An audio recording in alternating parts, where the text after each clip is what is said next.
What's up, everybody? It's your girl B Octavia, and I am back with another video.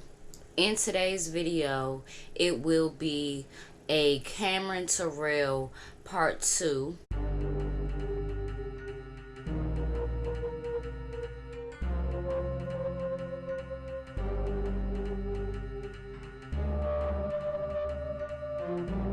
And if you didn't catch part 1, basically we are talking about a Caucasian male that was 18 at the time, and in the eyes of the law that is a adult.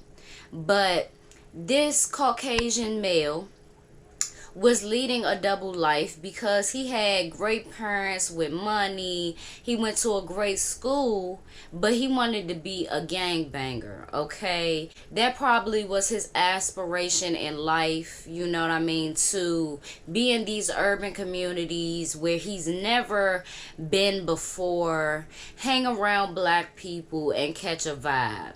And also contributing to the benefit of this gang by being a getaway driver in several situations, which black men lost their life. Now, on July 24th, 2018, Cameron Terrell was found not guilty of first-degree murder and 2 counts of attempted murder.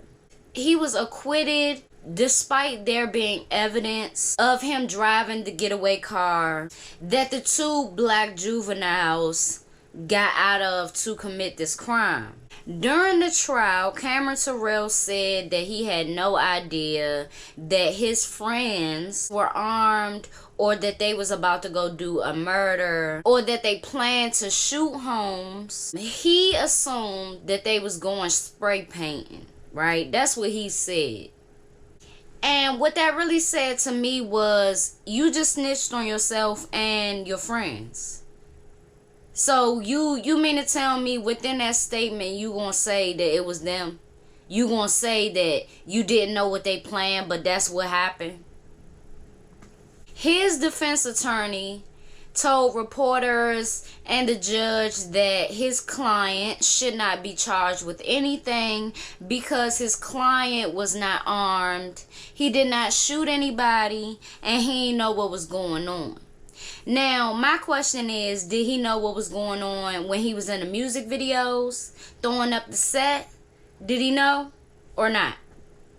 Did he know every day or every other day or every weekend when he would take time off from his very good life to go to the hood? Did he know what he was doing then? Did he know what was going on then?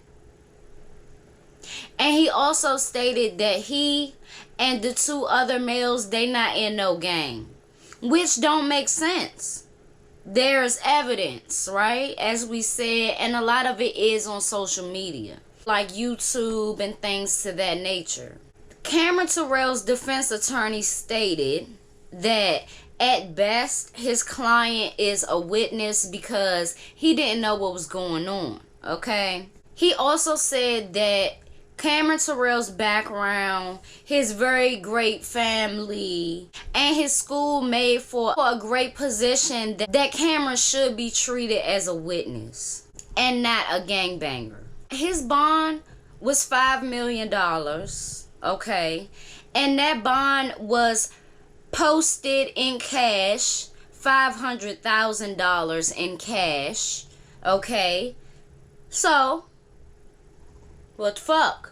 You know what I mean? The LA County District Attorney believed Cameron was in a gang and knew what the other juveniles were going to do because he parked farther away to let the 2 teens out of the car. So they not only have proof on social media, they have surveillance proof of how they actually did this and everything like that, right? But yet he was found not guilty of any crime. During the trial, prosecutors showed the jurors a video captured by Terrell of his friends kicking over a man-made memorial for the victim, Justin Holmes. So they was disrespecting this memorial. It was also revealed that within this gang, Cameron's nicknames were Milk and white boy. And my thing is this. All right, before I even go on, this is what I want to say about this.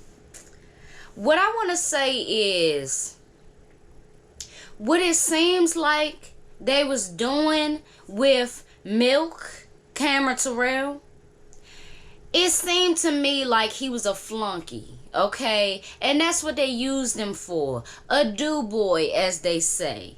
You drive the car, do that. You record this video, do that. And also, you be in the videos. You be the only white boy in the videos. You be the only white boy in the gang to bring some attention so we can blow up. And y'all, and they can say that that's not what it is. They can say that that wasn't what it is. They was cool with him, whatever. But do boy, that's the vibes that I get. I get that you would do things that they would need you to do. And that's it, you know. But you see how it backfires. Even though the LA County District Attorney viewed Cameron as a gang member, he was acquitted because prosecutors didn't have much tangible evidence outside of social media. The Holmes family, Justin Holmes family, did file a wrongful death lawsuit against Cameron Terrell. And at first I was thinking of it like, okay, he's the bigger fish, right? You know, so of course, knowing that his family got money and stuff, they would be able to pay it. But on a real note, he was the only adult that was there. So he has the biggest brain, or he should have the most sense out of all of them. This adult drove these juveniles there to commit this crime. So if it wasn't for Cameron Terrell driving them there, they probably would have took the risk on driving themselves and not made it there, or maybe did, but who knows? You know, if he wouldn't have been there and drove the car, drove these juveniles there, Lord knows what had happened. But it probably wouldn't have been any shooting. You know, so I think that wrongful death lawsuit, it is a correct thing to do, but I haven't seen that anything happened with it. I will do some more research and see what I can come up with. Hopefully it is settled and they didn't draw it out, because, you know, it is on him. And he does have to pay some consequence. And if the family does not want to hold him accountable and still take him to Dodgers games and shit like that, well, y'all gonna have to pay this wrongful death lawsuit too. Nonetheless, Terrell was able to finish his schooling online. He received his diploma, while 2 juveniles sat imprisoned, waiting for their trial, waiting for their verdict. You know, and they turned 18 in the system. So there are definitely a lot of problems within this, and I'm going to lay it out right now. It definitely is a color issue. If those 2 juveniles were able to have a bond or have a bail, even if they were able to have that, they wouldn't have been able to pay it. Their family wouldn't have been able to pay it. That's the difference between them and Cameron Terrell. I don't even know how they felt comfortable being around him. And I understand, or not knowing that he was well off. You know what I mean? But you gotta think, what would be his reasoning for being down here? Other than he can one day turn and tell everything that we've done. He can one day turn and have something to fall back on. And that's his race. Being a Caucasian male. Going to a great school. Like his defense attorney said, it did make for a great position. Because we would never be in that position at that age. We've never been in it. Never. Unless your parents have worked their asses off all your life since the start of it, and you've always had everything that you wanted, and I'm talking about black people, right? Because there are black excellence stories where they have children and they haven't wanted for shit. But that doesn't happen a lot. It seems to happen more with the Caucasian race, if you will. So you can't sit up and think that he'll have the same outcome as you. It's just not going to happen. You can't think that he'll be judged on the same spectrum as you. It's not going to happen. Does this outrage me? Yes. But does it surprise me? No. Doesn't surprise me at all. Because he has too many things to fall back on. What did y'all talk about in a day? If y'all didn't talk about the school that he went to. If y'all didn't talk about, you know, your parent issues, what issues you have with your parents versus his. They don't let him drive the Porsche. Your parents don't want you to go outside because they're scared for your safety. They don't want you want to catch the bus places, but you can't catch the bus places because it's going into different territory. But you as the Caucasian male, your parents don't want you to drive the Porsche because it's too damn fast.